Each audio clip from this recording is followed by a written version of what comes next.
पंतप्रधान नरेंद्र मोदी यांनी दिलेल्या अब की बार 400 पारचा नारा बुलंद करण्याचा आमचा निर्धार पक्का असल्याचं मुंबई भाजपा अध्यक्ष आशिष शेलार यांनी सांगितलं। मुंबई भाजपा कोर कमिटीची बैठक रंगशारदा इथं पार पडली। त्यानंतर शेलार यांनी पत्रकारांशी संवाद साधला। या बैठकीला कॅबिनेट मंत्री मंगलप्रभात लोढा, खासदार गोपाळ शेट्टी, खासदार मनोज कोटक, आमदार अतुल भातखळकर, आमदार प्रवीण दरेकर, आमदार प्रसाद लाड, आमदार मनीषाताई चौधरी, आमदार अमित साटम, आमदार योगेश सागर, आमदार सुनील राणे, महामंत्री संजय उपाध्याय आदी उपस्थित होते। मुंबईतील महायुतीचे 6ही उमेदवार मोठ्या मताधिक्याने निवडून आणण्याकरिता आवश्यक ते कार्यक्रम राबवण्यासंबंधी बैठकीत चर्चा झाल्याचं शेलार यांनी सांगितलं। पुढे बोलताना ते म्हणाले की महायुतीच्या प्रचारात आम्ही सर्वात पुढे राहू। गुढीच्या पाडव्याच्या हिंदुत्ववादी गुढी उभे करून 1000 ठिकाणी बैठका आणि जनसभांचं आयोजन केलं आहे। आशिष शेलार पुढे बोलताना म्हणाले की 14 एप्रिल रोजी भारतरत्न डॉक्टर बाबासाहेब आंबेडकर यांच्या जयंतीनिमित्त संविधान संरक्षक, भाजप कार्यकर्ता अशा आशांचे 14 महत्त्वाचे मेळावे तसंच 140 वस्त्यांमध्ये संवादाचे कार्यक्रम आम्ही करणार आहोत। रामनवमीनिमित्तही कार्यक्रम घेण्यात येणार आहे। पळवणं आणि पळणं ही दोन्ही पळपुटेपणाची लक्षणं उभाटा सेनेची आहेत।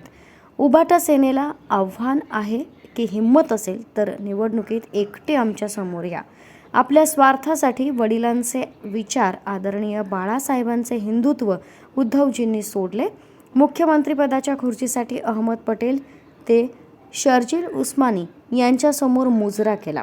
त्यांना हिंदुत्ववादी मतदारांनी झिडकारले, हे सत्य चित्र आहे।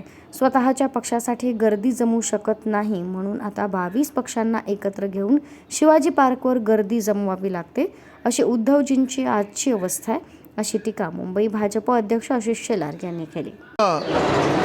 आणि पळणं ही दोन्ही पळपुटेपणाची लक्षणं ही उभाटा सेनेची आहेत।